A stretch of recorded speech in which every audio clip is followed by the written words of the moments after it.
Hello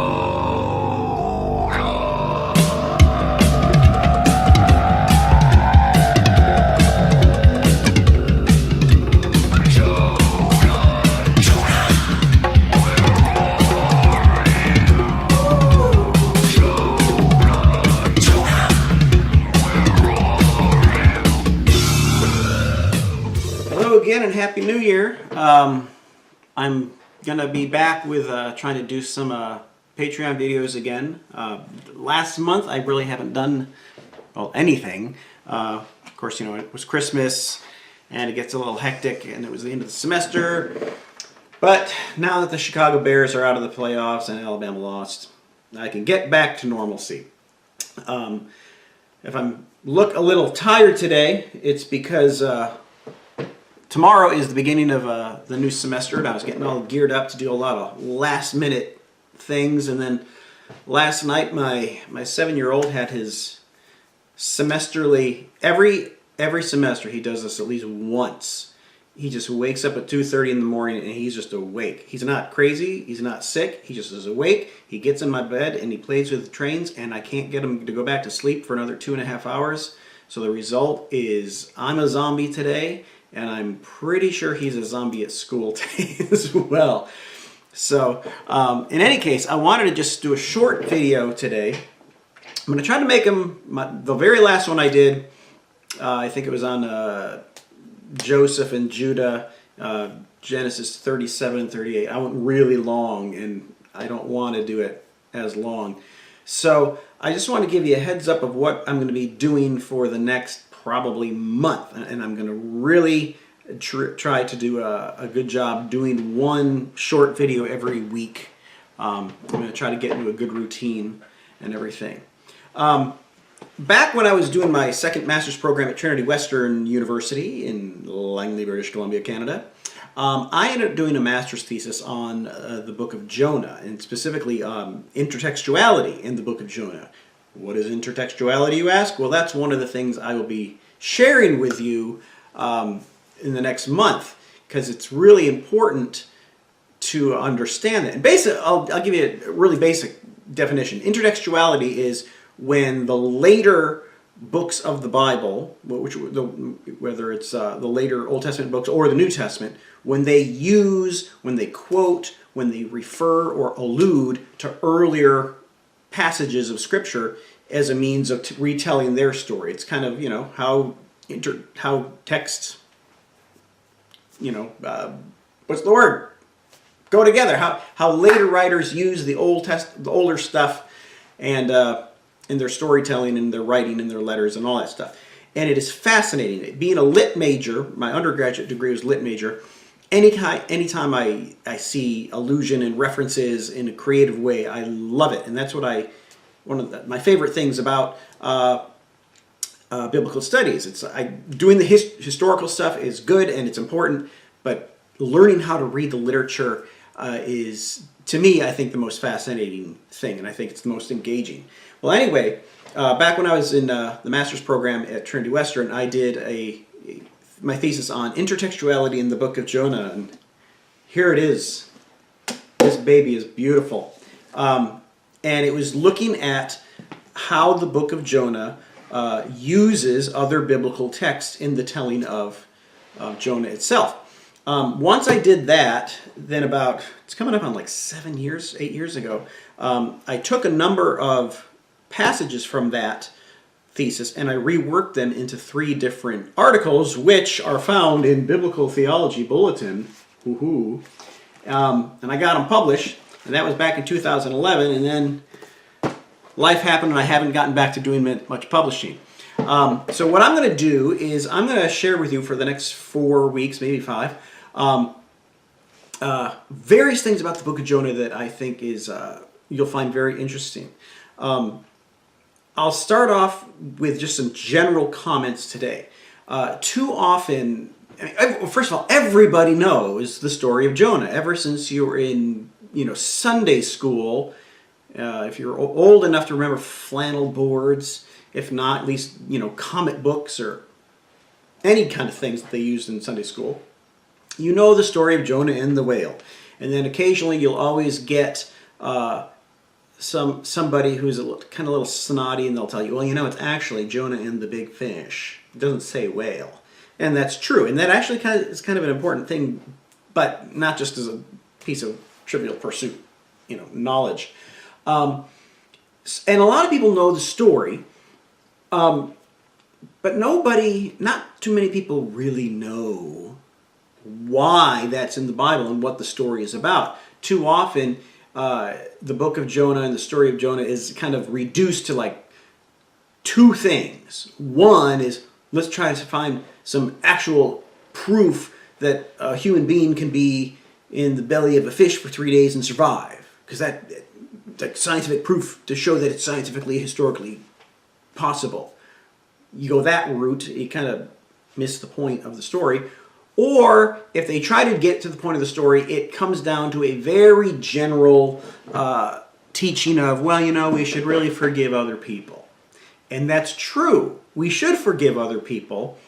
But Jonah is a little more than just that surfacey thing. There's a lot going on in the book of Jonah that, like I said, is really fascinating. And one of the fundamental things to realize about the book of Jonah, and this is what I'll focus on today, some background material, is in order to understand what Jonah really is about. Now, yes, on the surface, anybody could read Jonah and get the basic gist that we should forgive bad people and forgive our enemies and be happy that God can reach out to bad people and save them. On a surface level, anybody could read Jonah and get to that. But if you really want to get to what I think is the intended meaning of Jonah, you have to take into consideration when the book of Jonah was written. And it's really interesting because Jonah was a historical figure. We find out just like a verse or two about him, I think in the 2 Kings somewhere. You can look it up in a concordance.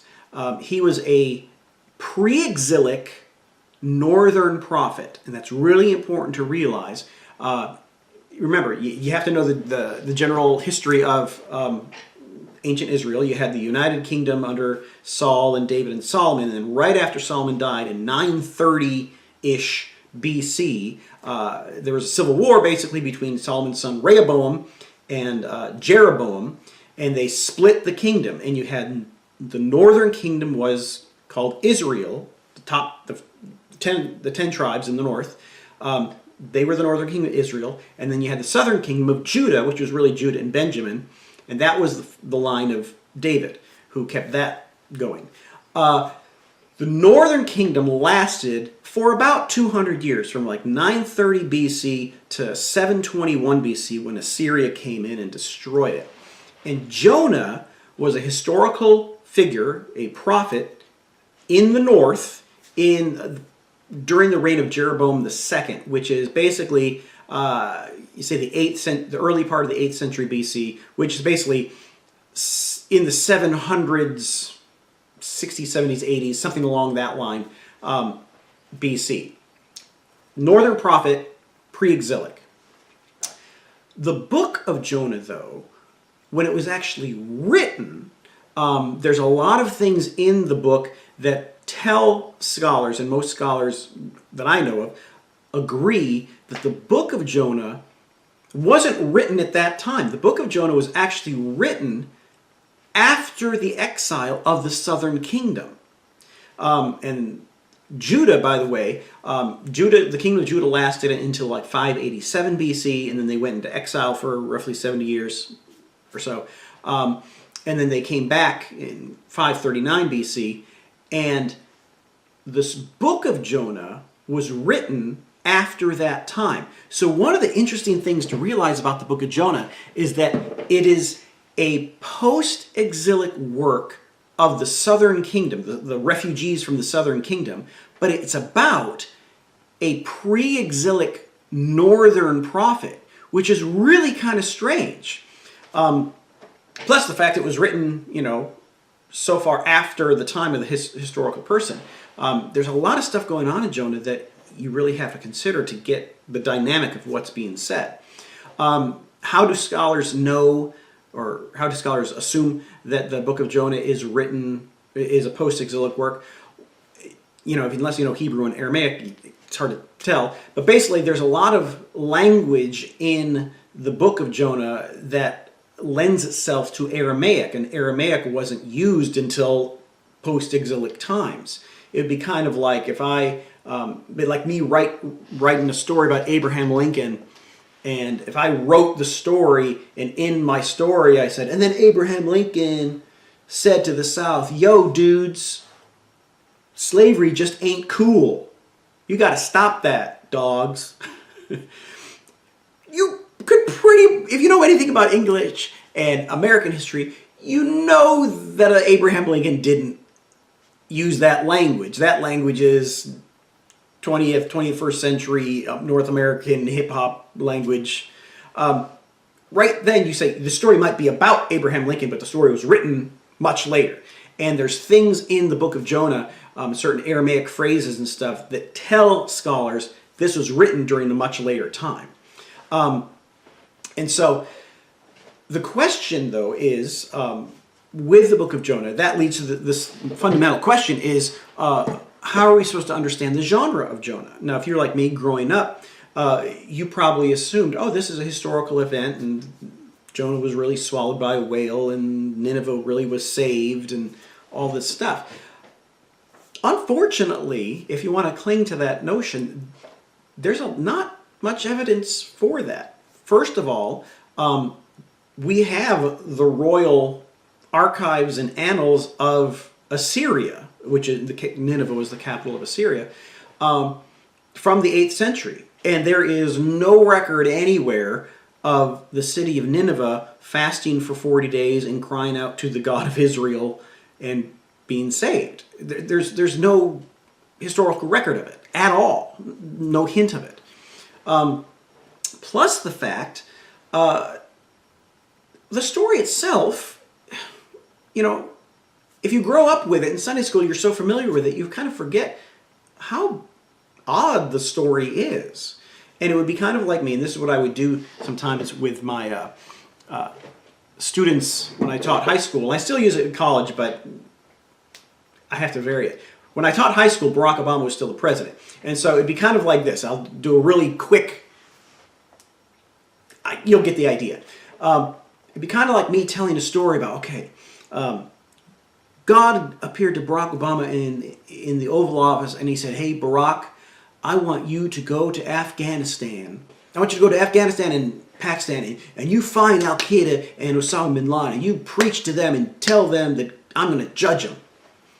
And Barack Obama said, I don't want to do that. And so what he did is he got on a plane and he went to Vegas the other way.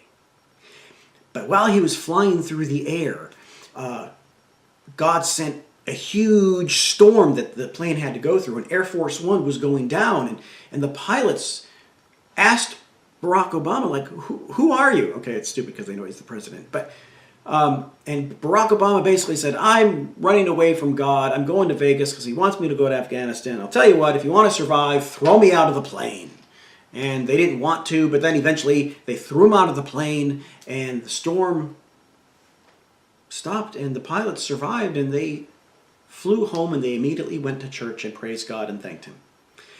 Meanwhile, Barack Obama is flying through the air, and a giant bird, a giant massive seagull, a great seagull came through the air and scooped Barack Obama up in his mouth, and Barack Obama was in the bird's mouth for 3 days. And while he was in the bird's mouth for 3 days, he prayed to God, and he said, God, I was flying through the sky, and now I'm basically dead, but I know you're going to save me. God always saves people who cry out to him, thanks. And then God told the seagull to fly all the way to Pakistan, and he did. And the seagull dropped Barack Obama out in Pakistan, and Barack Obama said, okay, I'm going to find Al-Qaeda and Osama bin Laden. And he found Al-Qaeda and Osama bin Laden, and he preached to bin Laden, and he said, in 40 days, God's going to destroy Al-Qaeda. I'm going to send SEAL Team 6 in, and he's going to kill you. And bin Laden and Al-Qaeda said, Really? Oh my gosh, we were so wrong on 9/11. We're sorry. God, please forgive us. And God said, I'm going to forgive them because they are truly repenting. And then let's say, you get the idea, let's say Barack Obama then came back to Washington, D.C. and went on the news and said to the American people, well, we found bin Laden, but God forgave him, so we're going to let him go. What do you think the American reaction would be? You could probably guess. All the right-wing conspiracy theorists would say, I knew he was a Muslim. You know, stuff like that. They would hate it because, yeah, we're supposed to forgive our enemies, but not those guys. Okay? You get the idea. We're so familiar with the Book of Jonah, we forget how scandalous it is. If you modernize the Book of Jonah, like I just did, you see what a challenge it is. Because Nineveh wasn't just any old people. Nineveh was the capital of the empire that destroyed the northern kingdom in 721. So this story has a little more resonance there. And so anyway, if that's the very telling of the story, even though my story was about a historical person, Barack Obama and bin Laden, the story itself is just clearly kind of unbelievable. It's not meant to be taken as literal history. It is, in fact, biblically speaking, I think it is basically a parable. Because at the end of Jonah, as we'll look at later, when Jonah is upset that Nineveh gets forgiven and God appears to Jonah in Jonah 4, the story ends with a question. God asked Jonah, shouldn't I care for these people? Shouldn't you be happy that I'm forgiving people whom I created? And we're not told Jonah's reaction. And that's one of the functions in parables a lot of the times. Think of the prodigal son parable. At the very end of the prodigal son story, the elder son doesn't want to go in and celebrate that the younger prodigal son is back. And the father comes out and begs the elder son to come in and rejoice that the younger son has returned. We're not told what the older son decides to do, because the purpose of that parable that Jesus told with the prodigal son, he was responding to some of the Pharisees angry that he's eating with all the wrong people. So the parable is really a challenge to the Pharisees about whether or not they're going to welcome tax collectors and sinners, or are they going to be like the elder son and stay away. In the same sense, the book of Jonah, if you understand that it was written in the post-exilic community after the exile, even though it was about a pre-exilic prophet, the setting of the post-exilic community is really important. And you have to know something a little bit about the post-exilic community. When they came back from the exile, they were, when they went into exile, they were dead as a nation. And then when they came out of the exile, it was kind of like a recreation of God's people. That's what you get with the story of Ezekiel's vision of the Valley of Dry Bones, that kind of stuff. There's a number of prophecies in Isaiah that talk about the return of the exile as like a new exodus and a new creation. So the fundamental question that the book of Jonah is addressing, I think, is what does this newly created, this recreated people of God look like? And because after the exile, when the Jews came back to the land, they had a lot of conflicts with the people of the land who came to be Samaritans and foreigners. And there is a question there in the post-exilic community that you just have to realize it wasn't fully answered at that moment. God has brought his people out of the exile back to the land, but what does this recreated people of God look like? How does it react to Gentiles? After all, the whole promise that God made through Abraham is that through Abraham he's going to make a great nation, that would be Israel, and through that nation all nations would be blessed. That's the end game, that's the goal of the Abrahamic covenant, to bless all nations somehow. And so now that the Jews have suffered exile and they've come back, how do they get to the part of the blessing all nations? Because on one hand, the Jews who came back from the exile, they don't like foreigners because they're being oppressed by them. What happens though if God's salvation goes out to foreigners?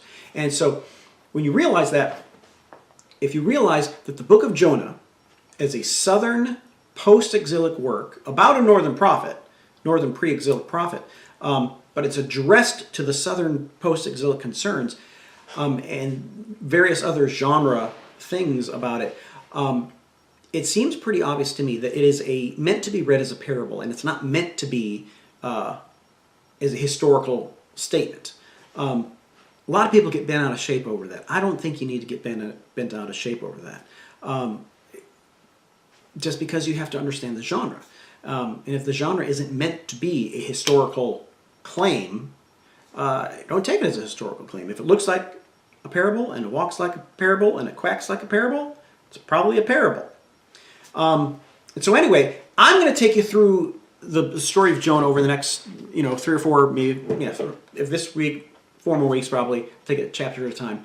And hopefully you'll find a lot of interesting things about it, about how the story is constructed, the connections it makes with other passages in the Old Testament, and how that impacts reading Jonah. I think it's really fascinating. So that's a little bit of background, a little informal background. I hope you enjoy it, and I will do another one next week, and I'm going to make sure I get this done. All right, bye.